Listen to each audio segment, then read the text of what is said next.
সম্পর্কটা এরকম দাঁড়িয়েছে যে লাইক স্কুল ফ্রেন্ড। নির্যাতিত হয়েছি, লাঞ্ছিত হয়েছি, অপমানিত হয়েছি। যেখানে পৃথিবীর সব থেকে আপন হয় নিজের পরিবার, আর সেখানে কিনা নিজের পরিবারই হচ্ছে সবচেয়ে দুশ্মন। ভিউয়ার্স, চিত্রনায়িকা পপিকে নিয়ে এবার আফসোস প্রকাশ করে কি বলছে চিত্রনায়িকা পরি, এ বিষয়ে জানতে পুরো ভিডিওটি দেখে আমাদের সঙ্গেই থাকুন। সব মা না, ভালো মাও আছে। চিত্রনায়িকা পপি গতকালকে বিশাল এক লাইভ বার্তার মাধ্যমে জানিয়ে দিয়েছে যে তার সাথে ধন সম্পদ নিয়ে যে আত্মসাতের অভিযোগ উঠেছে সেটা ছিল পুরোই মিথ্যা ও ভিত্তিহীন।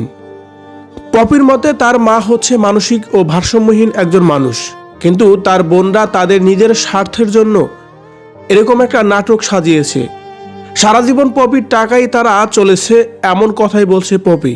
শুধু তাই নয়, সেই ভিডিও বার্তায় আরও আফসোস করে অনেক কথাই বলেছে যে এ দুনিয়াতে সে একটু ভালো ও সুন্দরভাবে বাঁচতে চায়, কিন্তু সেই বাচ্চাটা যেন তার পরিবার তাকে বাঁচতে দিচ্ছে না। তার এই কান্নাজড়িত কণ্ঠে কথাগুলো শুনেই অনেক বেশি আবেগতাড়িত হয়েছে চিত্রনায়িকা পরিমণি। তাই তো পরিমণি তার ফেসবুক পেজে চিত্রনায়িকা পপির একটি ভিডিও শেয়ার দিয়ে ক্যাপশনে লিখেছেন, যেখানে পৃথিবীর সব থেকে আপন হয় নিজের পরিবার।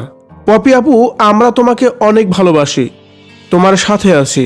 শুধু তাই নয়, চিত্রনায়িকা পপিকে নিয়ে চলচ্চিত্র অঙ্গনে অনেক নায়ক নায়িকাই পপির পক্ষ নিয়েই কথা বলছে। তার কারণ পপি যে অনেক কষ্ট করে তার পুরো পরিবারকে ধরে রেখেছিল, তার কষ্টের উপার্জিত টাকা দিয়ে তার ভাই বোনদেরকে মানুষ করেছে।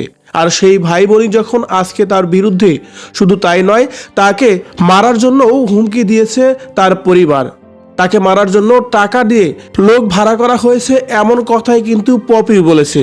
পপি লাইভে এসে তার পরিবার নিয়ে যে কথাগুলো বলেছে, তার এই কথাগুলো নিয়ে যদি আপনার কোনো মতামত থেকে থাকে অবশ্যই কমেন্ট করে জানাবেন আমাদের কমেন্ট বক্সে।